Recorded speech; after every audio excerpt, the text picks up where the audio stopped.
2009, two adventurous brothers from Utah, John and Josh Jones, set out on what they thought would be a thrilling trip down the memory lane, returning to the twisting depths of the Nutty Putty cave where they had explored as kids. But what began as a nostalgic spelunking adventure soon turned into a nightmare, trapping John in a claustrophobic underground labyrinth with no escape and turning the cave into his eternal resting place. On November 24, 2009, just 3 days before the Thanksgiving, 26-year-old John Edward Jones, a devoted medical student, husband, and a father, returned home to Utah with his pregnant wife Emily and their 1-year-old daughter Lizzie.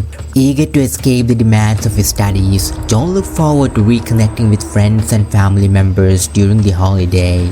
John came from a large, tight-knit family, 4 brothers and 2 sisters, but he shared a special bond with his younger brother, Josh. The two had grown up exploring the cave with their father, forging the memories in the shadowy depths of the Utah's underground labyrinths. So when Josh learned his brother was coming home, he knew exactly how they would relive their adventurous childhood. A trip to Nutty Putty Cave. The moment John landed in Utah, Josh picked him up and pitched the idea. Despite being out of practice due to medical school, John's passion for caving still burned bright. Without hesitation, he agreed. And at 8 p.m., the two brothers, along with a few friends and family members, drove towards Nutty Putty Cave. The Nutty Putty Cave wasn't your average spelunking spot. It was a straight-up death trap of twisting rocks where one wrong move could turn you into a permanent fixture. Its narrow passages forced cavers to slither on their bellies like snakes, squeezing, twisting, and contorting their bodies just to inch forward. While the section like the maze and the big room were chill enough for the beginners, the real nightmare fuel began at the big slide. A 45-degree drop that makes your stomach lurch, and that was just a warm-up. Passages like the birth canal, the aorta crawl, and the Wayne alley were notorious for their claustrophobic, nearly impassable spaces. Only the most experienced cavers dared to navigate these tunnels, yet even skilled adventurers could become hopelessly stuck, often requiring complex rescues. This cave didn't play fair. In 2004, it nearly killed 16-year-old Brock Clark when he got wedged upside down in a passage tighter than a coffin. Rescue crews worked like hell to free him in a grueling hours-long operation. After that, the cave was shut down, but cavers protested until it reopened in 2009 just to witness another tragedy. By this time, John, Josh, and their crew geared up at the entrance of the Nutty Putty Cave. They had lamps cutting through the musty darkness as they prepared to dive in. The group split up almost immediately. Some took the easier route towards the big room and the maze, where you could almost walk upright in spots. But John, Josh, 2 of their buddies went for the real challenge. The big slide, a gnarly 45-degree drop that would take deeper into the cave's gut. For about an hour, it was all good times, just another Saturday adventure with the boys. Then someone had to go and open their mouth. Bet you guys won't try the birth canal? One of them said, tossing out a challenge like a grenade. That name should have been the first red flag. This wasn't just another tight squeeze. We're talking about a straight-up claustrophobic hellhole, a jagged, twisting tunnel so narrow you had to go headfirst and army crawl using just your hips and fingertips. One wrong move and you'd be stuck like a cork in a bottle. The only way out was through. On the other side was a slightly bigger space where they could maybe turn around or keep going deeper into even sketchier territory.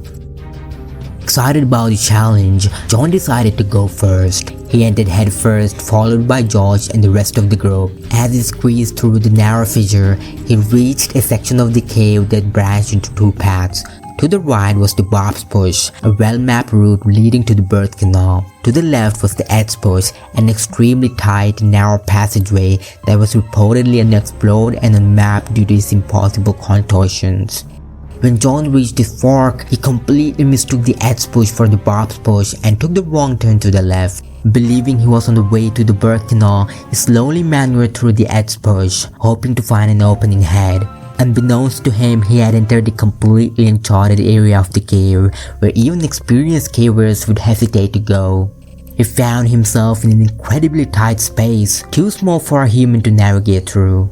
Unaware of the deadly consequences, John continued deeper into the edge purge. As he squeezed through, the passage grew tighter and tighter, but he kept inching forward, first moving his fingers, then his hips, then twisting and turning his legs one by one. Eventually, he reached a section of the cave called the corkscrew, an extremely narrow part of the cave navigable only by small and flexible cavers. It required twisting and turning the body into a natural position to get through. After the corkscrew, the tunnel angled upward for 5 feet or so, then turned downward at a rock ledge with a sharp 90-degree bend to the left. Up to this point, most cavers used this area beyond the corkscrew to turn around and head back out. This was the exact spot where Brock Clark had gotten stuck in 2004 while trying to turn around. At 5 feet 7 and weighing only 145 pounds, even he had found himself trapped in a narrow tunnel. Now John found himself in the same nightmare.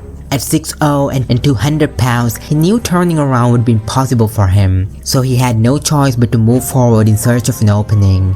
With no other option, he continued over the rock ledge, scraping his body against the rough walls of the tunnel. The path grew tighter and more suffocating. He sucked in his stomach to squeeze through the tunnel, now descending headfirst at a steep 90-degree angle, thinking there might be a space ahead to turn around. But what John didn't realize was that no one had ever crossed that ledge before. He was in a completely uncharted area of the cave. It was a clear sign of the danger, as cavers were taught never to go headfirst in an unmapped area of the cave to avoid the risk of being trapped. Unaware of how dire the situation had become, and still believing he was in the birth canal, John pressed forward. Gravity worked against him as he inched deeper, dragging him into the tunnel until he was nearly vertical, his body angled like a handstand. He tried to pull himself back, but his arms struggled to push his 200-pound frame against gravity's relentless pull.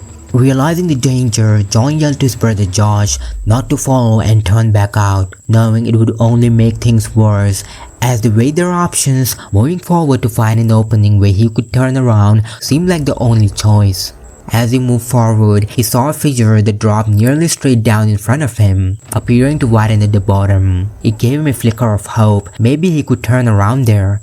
He sucked in his stomach and chest, squeezing into the tight gap to inspect the fissure. But as his lungs expanded again, the rock clamped down like a vice, trapping him.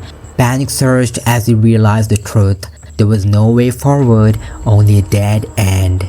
John began to struggle violently, trying to wrench his body free from the fissure, but his torso was already wedged inside, the rock pressing tightly against his chest like a hook, holding him firmly in place. He was trapped in an impossibly narrow fissure, just 18 inches wide and 10 inches high, no bigger than a laptop screen, and completely upside down at a 70-degree angle. Desperately, he tried to push himself up, but his arms were locked in awkward positions, one trapped beneath his chest, the other pinned against a rock by his side, offering little to no leverage. At this moment, John realized he was utterly, catastrophically stuck. Out of panic, he called out Josh for help. Hearing his brother's cry, Josh immediately turned back, crawling feet first towards John to avoid getting trapped himself. At first, Josh didn't grasp how serious things were. He figured it'd just be another wild story they would laugh about later. But the moment he saw John upside down in the crevice with only his legs frantically kicking about the rock, reality struck him like a sledgehammer. Josh wrapped his legs around John's calves and yanked him with his all strength. John's body shifted slightly, but the weight was too much. He barely moved 5 inches before slipping back down. That's when it really sank in for Josh. This is bad, really bad. John begged him to go get help, but Josh hesitated, not wanting to leave his brother alone in the dark. After a tense back and forth, Josh finally forced himself to move, crawling out of the cave as fast as possible to call for backup. Meanwhile, other friends and family members took shifts staying with John, ensuring he wasn't alone. Time dragged on, and Josh remained trapped upside down. His breathing grew labored as the weight of his organs pressed against his diaphragm. Each inhale a heavier struggle than the last. After 3 grueling hours, rescue was finally arrived. Susie Matola, the first responder, had dropped everything and rushed to the cave the moment she heard about the accident. By 12:30 a.m., she reached John's location. At just 5 feet 3, she maneuvered through the cave's tight corkscrew passage with ease. To avoid getting stuck herself, she secured a rope around her legs before introducing herself to the John. "We're gonna get you out," she assured him. John let out a shaky sigh of relief. "Help was here." Susie tied another rope to John's leg and fed it to the rescue team on the other side. They pulled, but the rope's friction against the stone was too strong. John barely budged. As they regrouped, John spoke about his wife, his voice growing more nasal, his breath gurgling. Susie's stomach dropped. Fluid was filling up in his lungs, his body was shutting down. After 2 exhausting hours, Susie had tried everything she knew, but John was still stuck. With no other option, she crawled out of the cave to regroup. Time was slipping away. Every second John's pen upside down pushed him closer to death.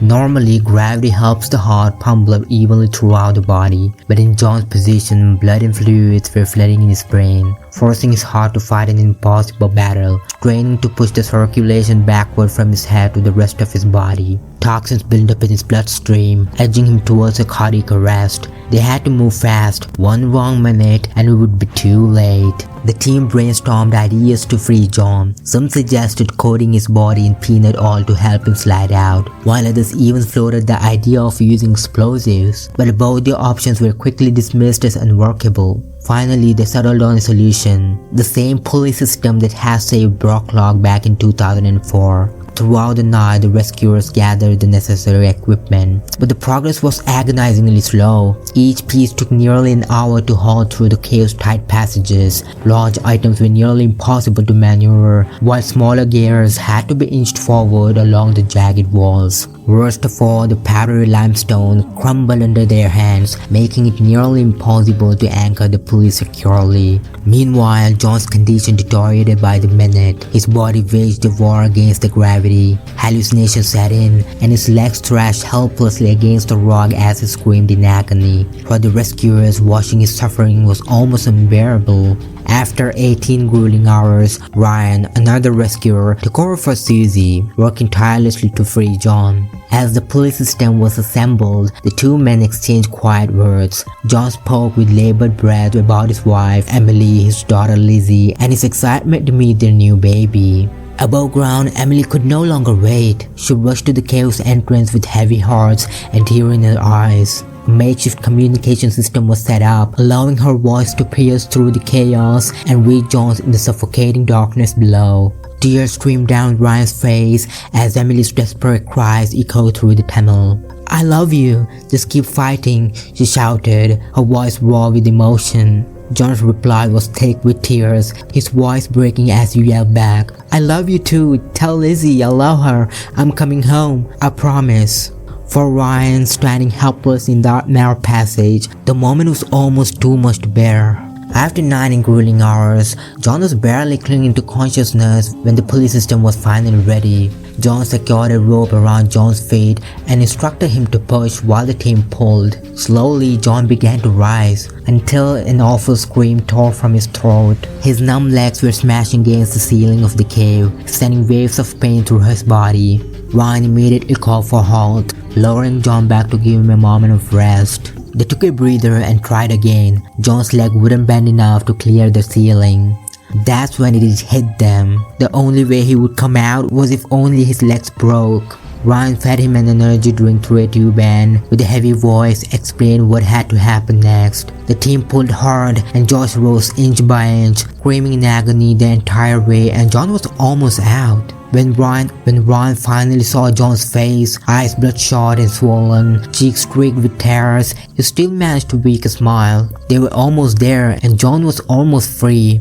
Then disaster struck. A recoiling carbiner slammed into Ryan's face, gashing his cheeks and knocking him unconscious. He collapsed, blood spraying the cave's wall. When he regained consciousness, all he could see was crimson staining the rocks, and John, trapped once more at a 70-degree angle, his legs trembling from the strain. It seemed like the cave had swallowed their hope whole. As Ryan was rushed to the hospital, his father, Dave, took his place beside John. When Dave reached him, John's first words were weak but urgent. "How's Ryan? Is he hurt?" He kept asking about Ryan, even in his own dark condition. Then, his voice barely audible, John whispered, I'm gonna die here, aren't I? A heavy silence followed as John's breathing slowed. Time was slipping away. Desperate, Dave wedged himself into the crevice beside John and pointing his drill upward, frantically chipping at the rock to re-establish the pulley system. It took an exhausting hour to get it back in place. He tried looping a rope around John's waist to pull him free, but the space was too tight. "Suck your stomach so I can tie the rope," Dave urged, but John didn't respond. He was unconscious now, his shallow breath nearly indetectable. With no time left, Dave rushed out to update Brandon Corvallis, the rescue team commander. Brandon crawled back into the cave, carrying a telecom so Emily could speak to her husband. Emily spoke. "I know you've been pushing so hard for so long. Why don't you take a rest for a minute? Take a break, then you can push again." She was giving him permission, her husband, who had fought so fearlessly for her and their family, to let go if only for a moment. Yet in heart she still believed he would make it out. But deep in the cave there was no answer, only silence. John was already unconscious, his body growing cold. Sensing something was wrong, Brandon alerted the paramedic on scene. The medic crawled into the cave to check on John, but the cramped space made it impossible to reach his chest to feel for a heartbeat. Left with no other option, he checked for a pulse on John's leg. And unfortunately, at 11:56 p.m. on November 25th, John was pronounced dead and he never woke up. Emily, still on the other side, couldn't understand how they would pronounce him dead just by checking his pulse in his legs. What if he's not dead? What if we leave and he wakes up alone? The thought made her sick, but there was no choice. She was full in a car with John's family, leaving her husband behind in the dark. On the morning of November 26th, Thanksgiving Day, the rescue team called John's family with heavy hearts. John's body couldn't be retrieved. His stiffened form could no longer bend to navigate the cave's narrow passages. The family agreed, knowing they couldn't ask the rescuers to risk their life further. The cave entrance was sealed shut, and in dark, quiet darkness, John found his eternal rest. Nearly 7 months later, on June 15, 2010, Emily gave birth to their son, and she named him as John.